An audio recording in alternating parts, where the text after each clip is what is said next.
Oke, kembali lagi di program Vitamin Sore CFHC IPE seri ke-11.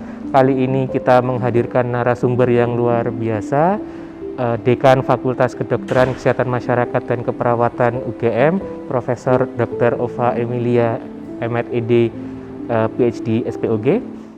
Ini pertanyaan besar mahasiswa juga, Prof. Kok pemilihan namanya CFHC IPE, Prof? Community and Family Healthcare. Dulu awalnya bagaimana, Prof? Apakah ada bayangan nama lain sebelum memutuskan kemudian CFHC IPE? Iya, ya itu dengan pertimbangan banyak hal. Kita cuma melihat dari konteks yang dihadapi oleh seorang kita ya, dari sisi yang paling kan kita tidak hanya ke individu, tetapi kita pasti klien kita itu minimal adalah family, jadi keluarga. Kita tidak hanya berhadapan pada orang.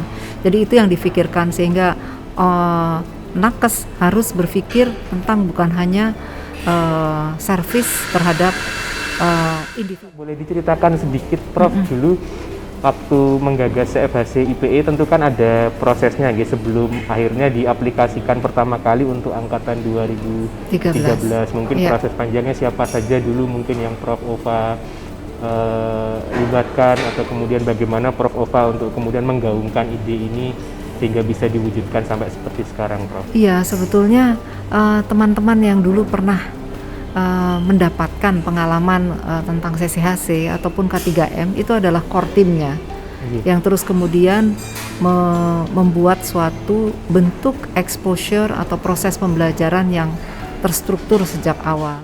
Saya jadi teringat, Prof, dari dulu kan yang selalu dipesankan Prof Ova itu sebenarnya pembelajaran ini apa yang bisa kita berikan untuk masyarakat. Nih, Prof. Nah, itu juga menjadi pertanyaan besar sebenarnya, filosofi, karena kan pemilihan filosofi the immersing art of giving.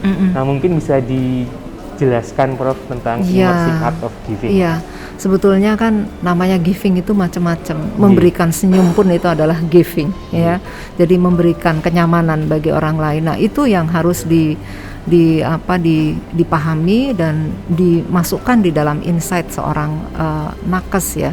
Jadi pada saat kita memberikan pelayanan itu adalah kita memberi, dan pada saat kita memberikan program pendidikan ini sebetulnya juga kita memberikan manfaat kepada masyarakat.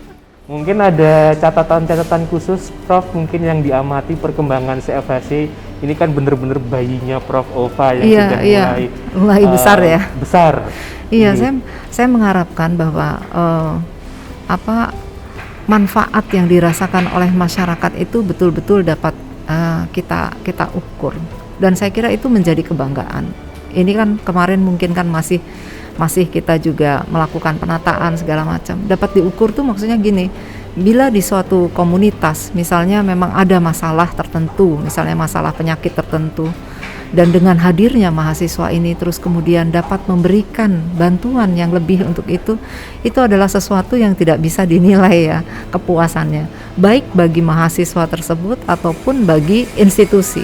Dalam kehidupan, ya, misalnya, ya, kita tahu semua bahwa teman-teman yang mungkin mempunyai prestasi misalnya IPK yang tinggi, artinya pinter betul, dalam kehidupan yang sesungguhnya belum tentu bahwa itu tuh menjamin.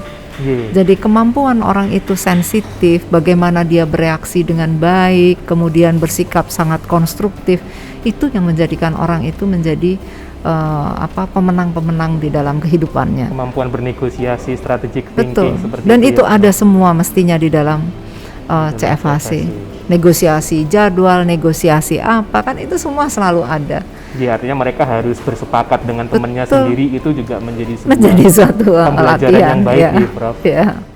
Yang paling sering, Prof, itu kalau tidak salah adalah misalkan kalau adik-adik mahasiswa itu harus berdiskusi, mengeksplorasi apakah kepala keluarga itu merokok atau tidak. Ini menarik, Prof. Banyak yang bukan tanda kutip, kadang-kala juga beneran dibohongi. Artinya kan juga ada harga diri keluarga, gitu, Prof. Didatangi mahasiswa dari mahasiswa FKKMK gitu, Prof. Apakah dia harus jujur bahwa si ayah itu adalah merokok atau tidak? Nah, mungkin ada tips untuk adik-adik mahasiswa yang mungkin kesulitan untuk menembus dinding itu, Prof. Misalnya kan masih ada itu, Prof. Iya, yang jadi seperti itu. saya kira mungkin dia juga artinya keluarga yang menjadi mitra. Mungkin kadang-kadang Ji, kalau misalnya hubungannya belum terlalu baik, ji, trusted, orang kan cenderung jaim ya, ji, jaim. Nah, kalau misalnya keluarga yang menjadi mitra itu memang masih belum bisa bersikap apa adanya dan menyampaikan apa yang dia hadapi, itu artinya kalau saya melihat berarti hubungannya belum sedalam yang kita harapkan. Nah, kita mengharapkan tentunya begitu orang datang kok nanya tentang itu kan nggak mungkin. ji. Jadi triknya ya mestinya harus bertahap, dan kunci untuk mendapatkan jawaban yang tidak dibohongi gitu, itu adalah tentunya kita harus percaya dulu dia tidak merasa terancam dengan jawaban yang akan dia berikan. Trust itu menjadi penting ya, Prof. Iya. Kepercayaan. Dan trust itu tidak mudah. Jadi pada saat dia nanti menjadi nakes, walaupun dia pinter luar biasa, tapi dia harus bisa membangun trust kepada klien yang dia hadapi. Berarti boleh dibilang juga saran untuk adik-adik mahasiswa itu ketika berada di keluarga mitra, di komunitas mitra itu, salah satu objektif yang perlu ditanamkan adalah bagaimana mereka menjadi bagian dari keluarga tersebut, masyarakat tersebut, sehingga kepercayaan tadi itu bisa ditumbuhkan. Jadi kalau misalnya kita kadang-kadang begini sih Mas, kalau Mas Nandi, jadi kalau misalnya ketemu atau dia hanya sesuai dengan tujuannya, jadi itu salahnya. Kalau kita bertemu sama orang, kita hanya berpikir tentang tujuan kita, bukan berpikir tentang dia maunya apa dari kita.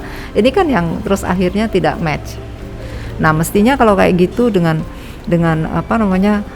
punya hubungan yang trusted itu caranya ya dia, yang penting itu bukan lamanya dia berkunjung, tapi seringnya dia kadang-kadang cuma ngirim selamat pagi, atau mungkin tiba-tiba mengirim misalnya kalau zaman sekarang ya stiker apa yang lucu atau gimana.